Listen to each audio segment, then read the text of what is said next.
Across UK dealerships, there are premium cars that have been sitting around far longer than anyone expected.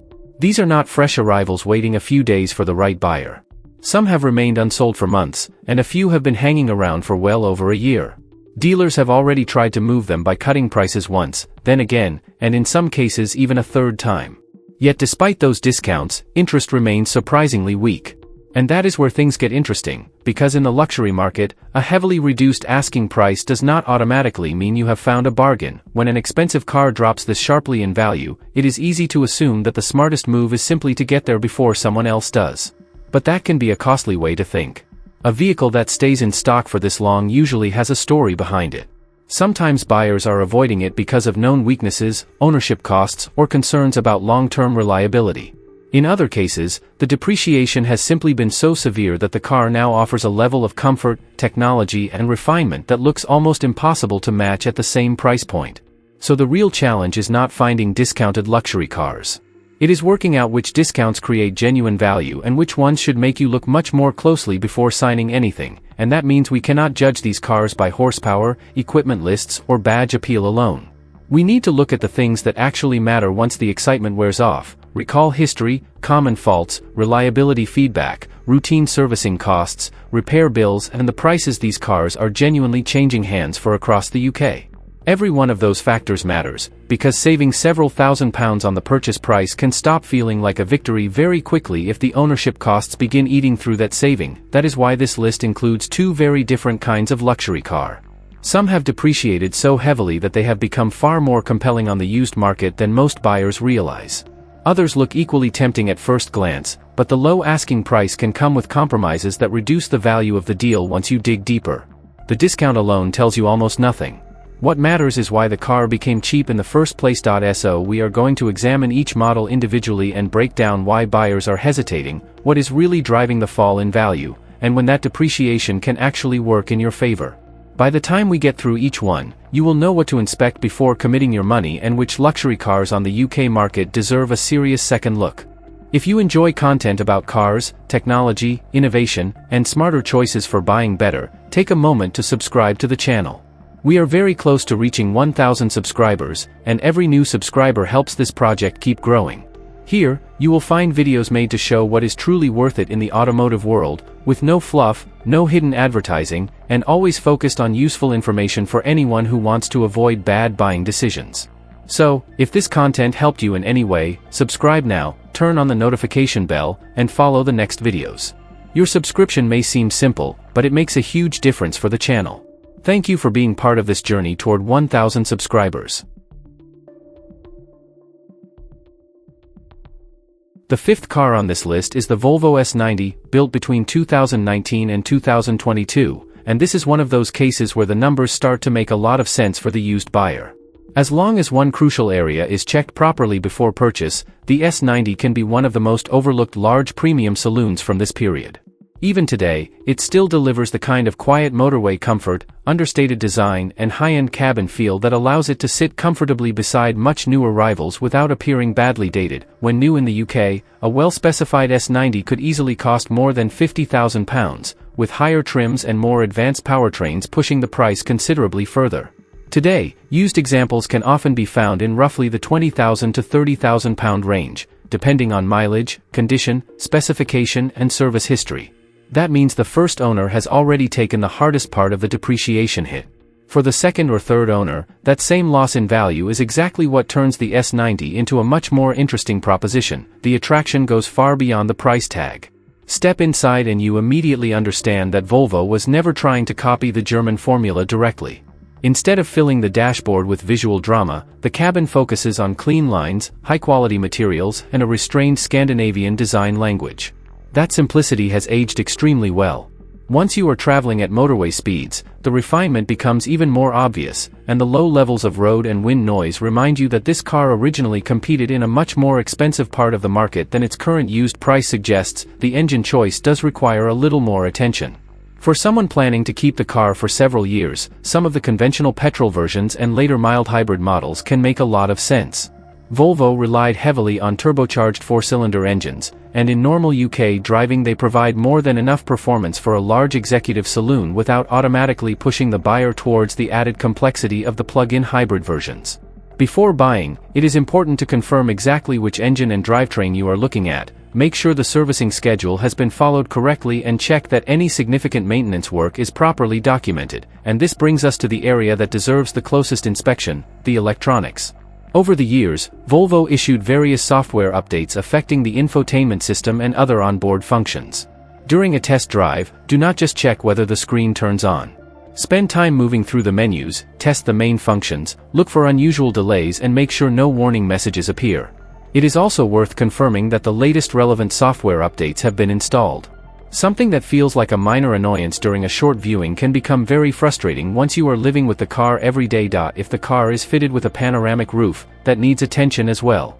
Open and close it several times, listen carefully for any abnormal noises and make sure the mechanism moves smoothly in both directions. On a premium car at this price level, a pre-purchase inspection is also money well spent.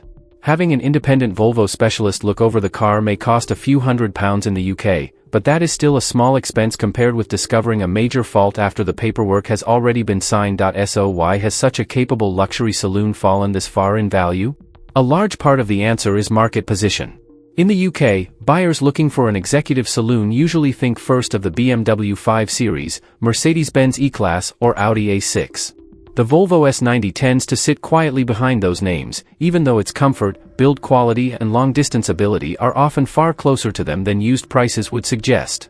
That weaker demand hurts resale values when the car is new, but a few years later it can become a major advantage for anyone shopping carefully on the second-hand market. One of the strongest reasons to consider the S90 is its safety and driver assistance technology. This generation offered a wide range of systems designed to reduce fatigue and improve confidence on long journeys, including lane support functions, collision warnings, and automatic braking features. For drivers covering plenty of motorway miles across the UK, these are not just items on a specification sheet. Combined with excellent seats, comfort-focused suspension, and strong sound insulation, they make the S90 an extremely convincing long-distance car. The Volvo S90 is not interesting simply because it has become cheaper. What makes it stand out is that its market value has fallen much faster than the quality of the car itself. If the service history is complete, the electronics behave properly, equipment such as the panoramic roof has been checked and the overall condition matches the mileage, this generation can be one of the most underrated alternatives to the usual German executive saloons. The next car puts us in a much more difficult position. Its price drop can look just as tempting at first, but once you understand what may be sitting behind that depreciation, it becomes much easier to see why some examples can remain unsold for far longer than expected. The fourth car on this list is the Lexus NX300H, specifically the 2021 to 2022 models. And this time, the situation is quite different from what you might expect when looking at a heavily depreciated premium SUV. The NX300H is not interesting because buyers are running away from it. It is interesting because depreciation has pushed a very well-built hybrid SUV into a price range where it starts competing with far more ordinary vehicles. Even so, there are still several checks worth making before buying, because a strong reputation for reliability should never replace a proper inspection. When these cars were sold new in the UK, higher spec versions could comfortably move beyond £40,000, depending on trim and equipment. A few years later, used examples can now appear around the mid-£20,000 to low £30,000 range, with mileage, specification, service history and overall condition making a significant difference. That drop is substantial enough to get your attention, especially when you consider the quality of the cabin, the refinement of the hybrid system and the amount of equipment you are getting for the money. What makes the NX300H particularly appealing is the way Lexus approached electrification.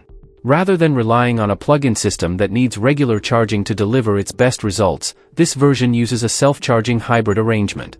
A petrol engine works together with electric motors and an electronically controlled continuously variable transmission, allowing the car to move between petrol and electric assistance automatically. In everyday UK driving, especially in towns and stop-start traffic, the system can feel exceptionally smooth because the driver does not need to manage charging schedules or switch between complicated drive modes. That simplicity is one of the biggest reasons this Lexus deserves attention on the used market. There is no external charging cable to worry about, no need to rely on a home charger and no question about whether the previous owner regularly plugged the car in. But that does not mean you should ignore the hybrid system completely. Before buying, it is still sensible to have the traction battery, cooling system and related electronics checked properly, particularly on a higher mileage example. Service history matters just as much. Lexus hybrids have built a strong reputation over the years, but that reputation is based on cars being maintained correctly. Check that servicing has been carried out at the proper intervals, look for consistent documentation and make sure there are no unexplained gaps in the record. If the car has spent most of its life within the Lexus dealer network or with a recognized hybrid specialist, that can make the ownership history much easier to evaluate. During the test drive, pay attention to how smoothly the hybrid system changes between electric assistance and petrol power. The transition should feel natural rather than abrupt, and there should be no unusual warning lights or error messages appearing on the dashboard. Listen for strange noises under acceleration, check that the infotainment and driver assistance systems respond correctly and make sure every electrical feature works as expected. On a premium SUV, small electronic faults may not affect whether the car moves, but they can still become expensive and irritating once you own it. Tires deserve more attention than many buyers give them as well. The NX300H is a relatively heavy SUV, and uneven tire wear can sometimes tell you more about how the car has been treated than the paintwork does. Inspect all four corners, check that the tires are from reputable brands and look for any unusual differences in wear across the tread. Brake condition is also worth checking carefully, especially if the car has covered a lot of motorway miles or has spent years in urban traffic. An independent pre-purchase inspection remains a sensible move, even with a Lexus. A hybrid specialist or experienced Lexus technician can check the battery system, suspension, brakes, underbody and electronic systems more thoroughly than you can during a short dealership visit. Spending a few £100s before buying may feel unnecessary on a car with such a strong reputation, but it is still far cheaper than discovering neglected maintenance after the deal has already been completed. So why has the NX300H dropped enough in value to become this interesting? Part of the answer is simply age and market evolution.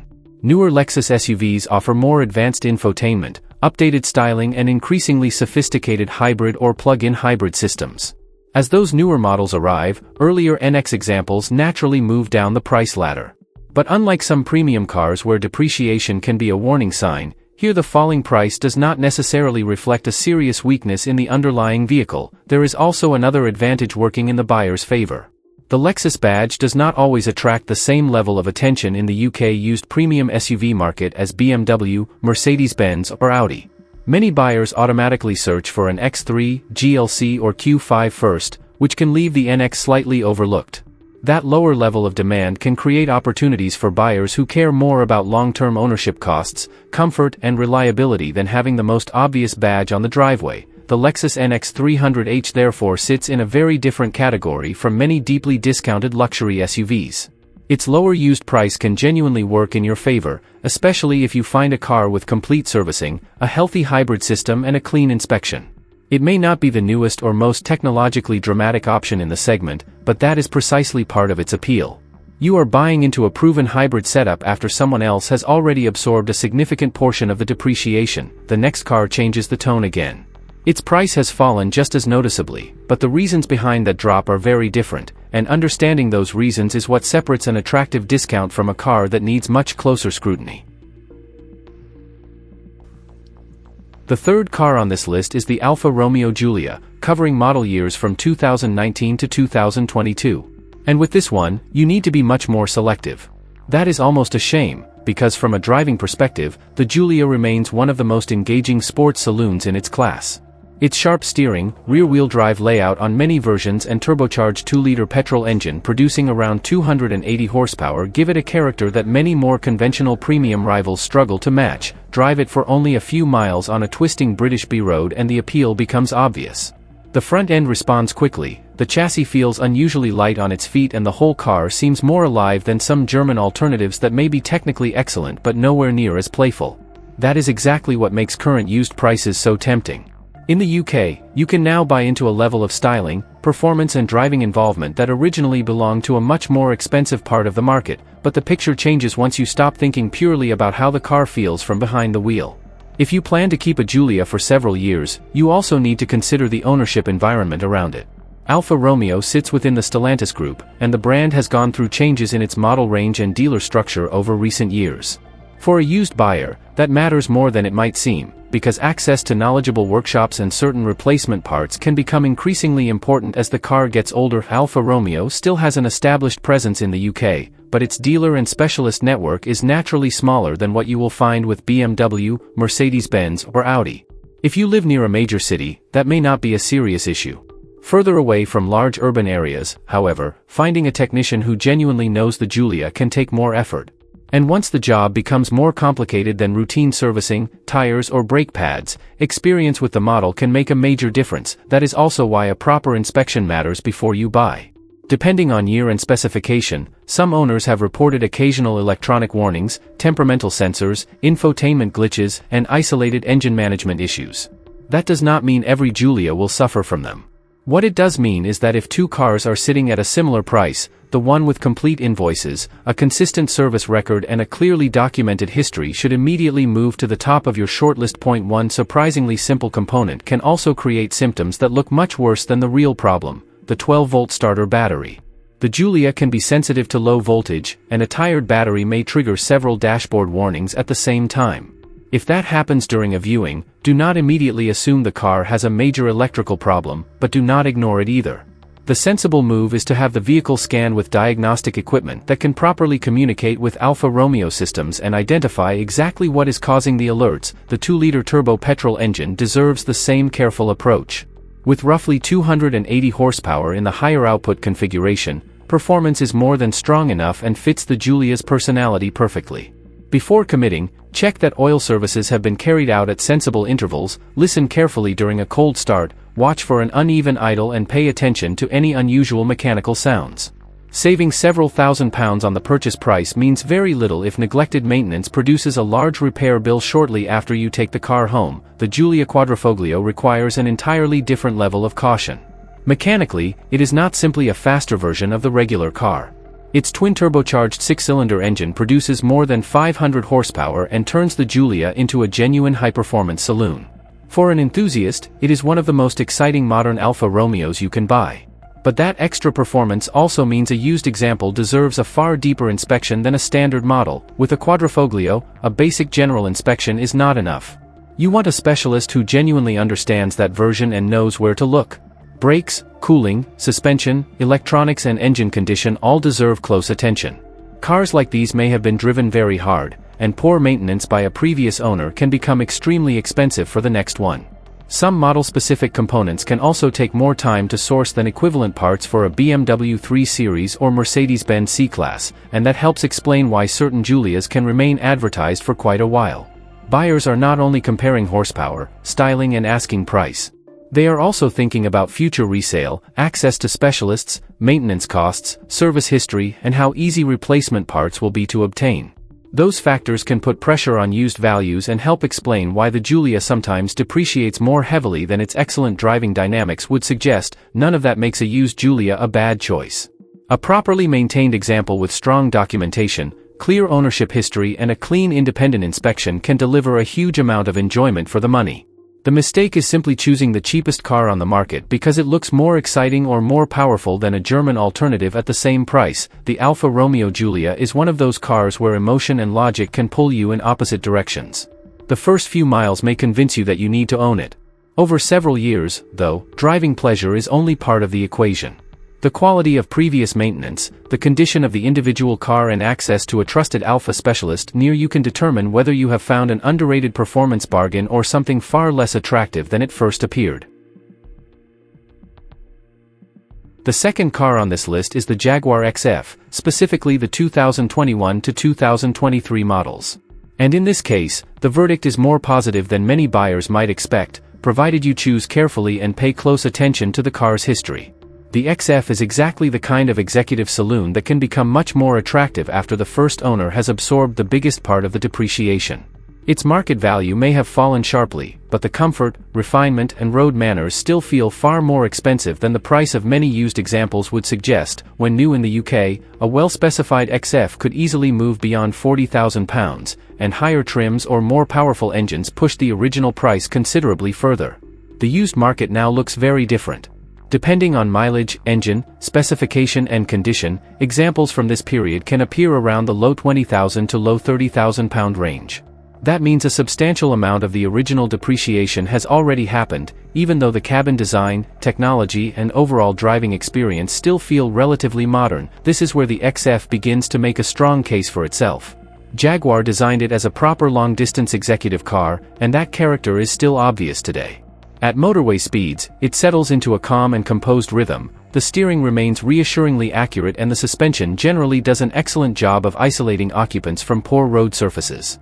On a long run across the UK, the XF can still deliver the relaxed, refined experience you would expect from a car that once competed directly with the BMW 5 Series, Mercedes-Benz E-Class and Audi A6. For most used buyers, the four-cylinder versions are likely to make the most sense. The 2-liter petrol engine offers enough performance for everyday driving, while the diesel remains attractive for people covering substantial motorway mileage. The important point is not to chase the most powerful badge simply because it looks more desirable on paper. A well-maintained car with a sensible engine choice will usually make a far better long-term purchase than a more complicated specification with a questionable history, and this is where many buyers make the wrong calculation. Just because an XF has depreciated to the price of a much simpler new car does not mean its maintenance costs have fallen to the same level. Tires, brakes, suspension components, electronics and specialist labor are still associated with a premium vehicle. The purchase price may look surprisingly affordable, but you still need to budget like someone buying a luxury saloon rather than an ordinary family car. The electronics deserve a proper workout during the viewing. Later XF models are equipped with a significant amount of digital technology, including the central infotainment system, parking cameras, sensors, climate functions, connectivity features, and various driver assistance systems. Do not simply check that the screen powers up. Test the main menus, connect a phone, operate the cameras, adjust the climate control and make sure every warning and assistance function behaves normally. An XF that drives beautifully can quickly become frustrating if several electronic features start developing intermittent faults. The automatic gearbox also needs careful attention. Gear changes should feel smooth both when the car is cold and after it has reached operating temperature. Spend time driving slowly through town, reversing, pulling away gently and accelerating from lower speeds. These situations can reveal hesitation or roughness that may not be obvious during a short motorway test drive.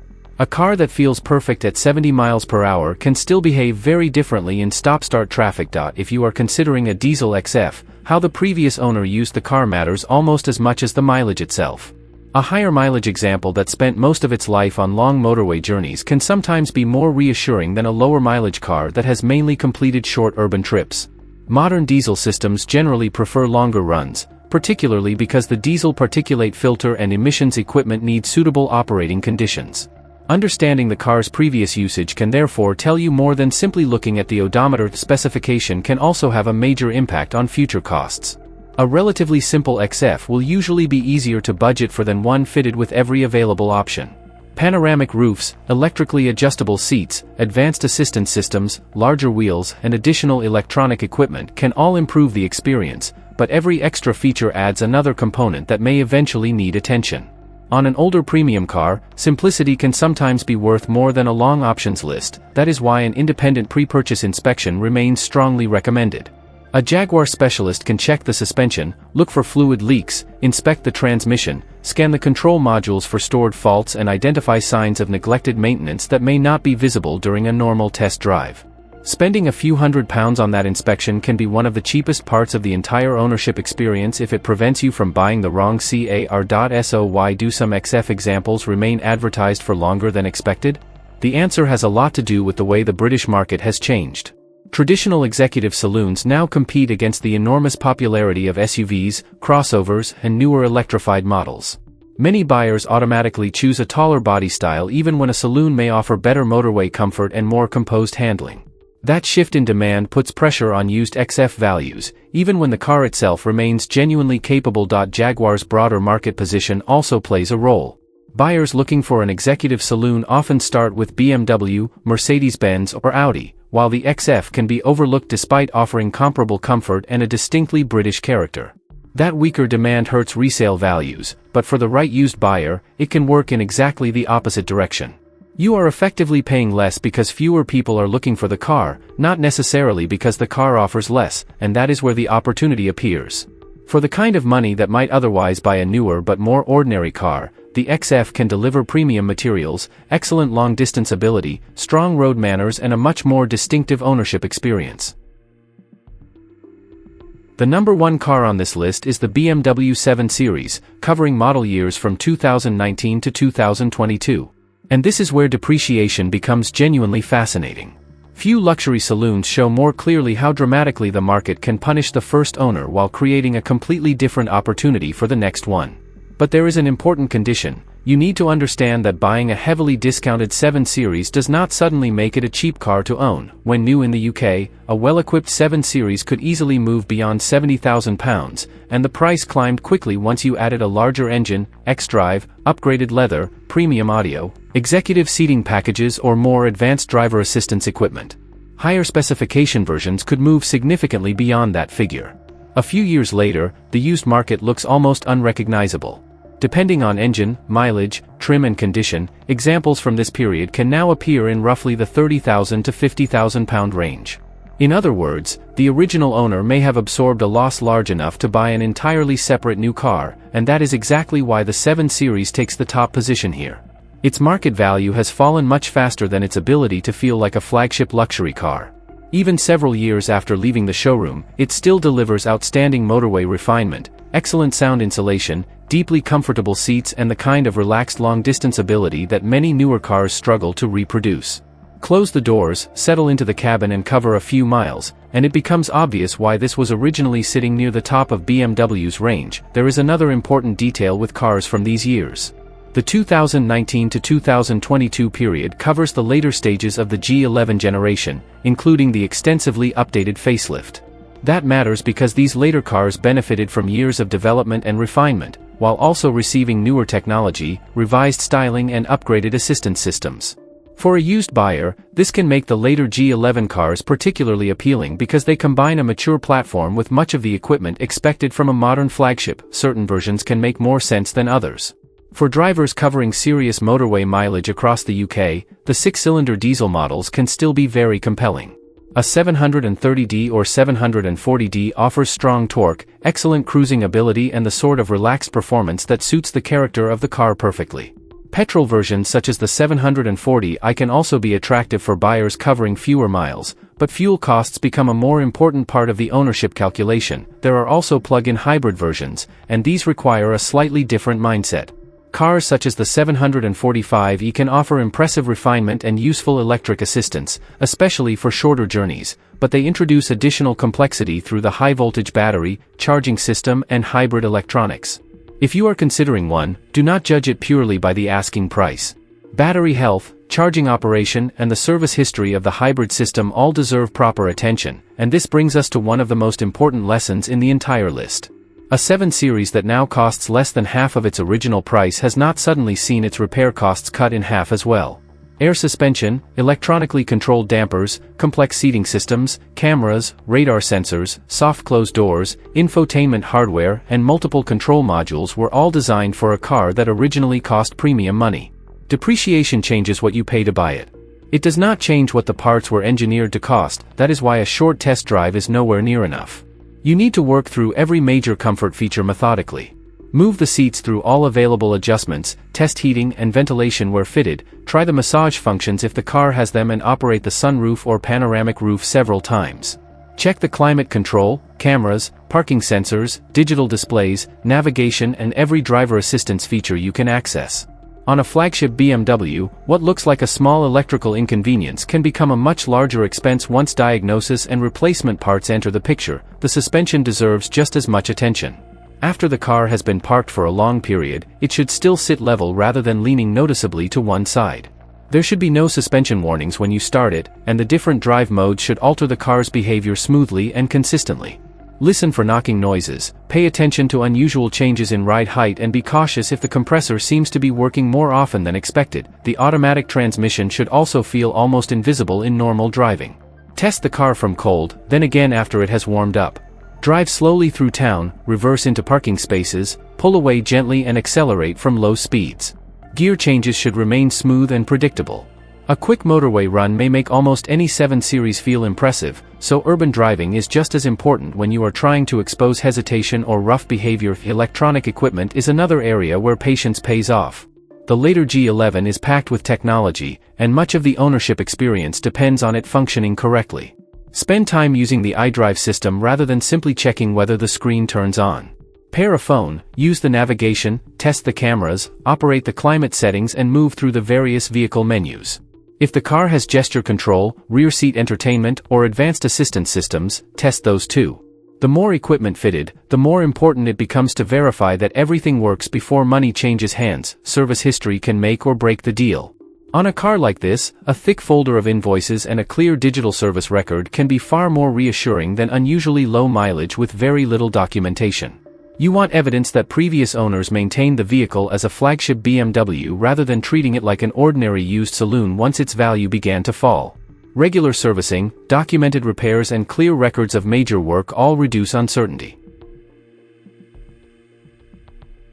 This is exactly where heavy depreciation starts to make sense from a completely different perspective. For the first owner, losing such a large percentage of the car's original value can be painful. But for someone entering the market several years later, that same decline can open the door to a level of luxury that once seemed completely out of reach. A former flagship or executive car can suddenly cost no more than a well-equipped mainstream model. And that has been the real purpose of this video, not simply to hunt for the cheapest luxury car available, but to understand why each one became cheaper and whether that depreciation creates genuine value or gives you a reason to investigate much more carefully. 5 cars, and 5 very different situations. The Volvo S90 from 2019 to 2022 remains one of the strongest value propositions here.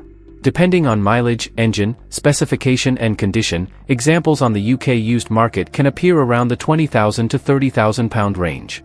It has lost a considerable amount of value, yet the comfort, refinement, sound insulation, and quality of the interior still compare surprisingly well with much newer cars. Find one with consistent servicing, properly functioning electronics, and a clean history, and that depreciation can work very strongly in the used buyer's favor. The Lexus NX 300h from 2021 to 2022 approaches the same idea from another direction. Rather than being attractive because the market is particularly worried about it, the NX becomes interesting because age and the arrival of newer hybrid technology have pushed prices lower while the underlying car remains highly usable. Its self-charging hybrid system, comfortable cabin, and easy everyday driving experience make it especially appealing for buyers who want electrification without having to plug the car in. The important checks are still there: service history, hybrid system condition, battery health, tires, brakes, and electronics. A good reputation should support your decision, not replace proper due diligence. Then we have the Alfa Romeo Giulia from 2019 to 2022, probably the car in this group most likely to win you over emotionally. The steering, chassis balance, and overall character can make a convincing argument within the first few miles. And that is precisely why emotion should not be allowed to make the entire decision. A Giulia should never be chosen simply because it looks more exciting or costs less than an equivalent German saloon. Maintenance history, electronic condition, access to a knowledgeable specialist, and the quality of the individual car matter enormously. On the more powerful versions in particular, poor documentation can turn an exciting purchase into a far more expensive ownership experience. The Jaguar XF from 2021 to 2023 shows how changing buyer preferences can create another kind of opportunity. Traditional executive saloons have lost ground to SUVs and crossovers, and that shift has pushed cars such as the XF into increasingly attractive price territory. Yet you still get excellent motorway refinement, a premium cabin, composed handling, and the kind of long-distance comfort that originally placed it against the BMW 5 Series, Mercedes-Benz E-Class, and Audi A6. The value can be excellent, but only if the car comes with a convincing service record, electronics that operate as they should, and a proper mechanical inspection before purchase. And then there is the BMW 7 Series from 2019 to 2022. Few cars in this selection demonstrate flagship depreciation quite as dramatically. A 7 Series that originally cost well beyond £70,000 can now appear on the used market for a fraction of that figure. Its market value may have fallen rapidly, but the comfort of the seats, the quietness of the cabin, the suspension quality, the technology, and its ability to cover long motorway journeys have not suddenly disappeared with the depreciation. That is what makes a carefully selected 7 Series so compelling. For the price of a much simpler new car, you can buy something that was engineered to compete at the highest end of the luxury market. But there is one detail you should never forget: the cost of repairing flagship technology does not fall simply because the vehicle itself has become cheaper. Searching only for the lowest asking price misses the entire point. With a car like this, the stronger purchase is usually the one with the clearest history, the healthiest mechanical condition, and a specification that adds useful equipment without unnecessary complexity, and this is exactly why every luxury car that spends a long time sitting on a dealer's forecourt should not be judged in the same way. A large discount can mean that buyers are simply overlooking an excellent car. But it can also reflect weaker demand, complicated technology, higher running costs, or concerns that experienced buyers already know about. Two cars can lose exactly the same percentage of their original value and still require completely different buying decisions. With the Volvo S90, depreciation can create a genuinely attractive entry into the executive car market. With the Lexus NX300h, proven hybrid technology and a lower used price can make the numbers increasingly appealing. With the Alfa Romeo Giulia, driving enjoyment must always be backed up by a detailed inspection and strong maintenance history. The Jaguar XF can deliver an impressive amount of comfort and refinement for its current value when the right example is chosen. And the BMW 7 Series shows just how extraordinary the gap between original price and used car value can become once the steepest depreciation has already taken place. So the most important question is never simply whether a luxury car has become cheap. The question that matters is, why did it become cheap? Once you can answer that, you begin spotting opportunities that many other buyers completely overlook. And in the used car market, understanding that difference can separate a genuinely smart purchase from a car that costs far more to own than the advert ever suggested. If this video helped you look at depreciation differently, leave a like and subscribe to Auto Nexus.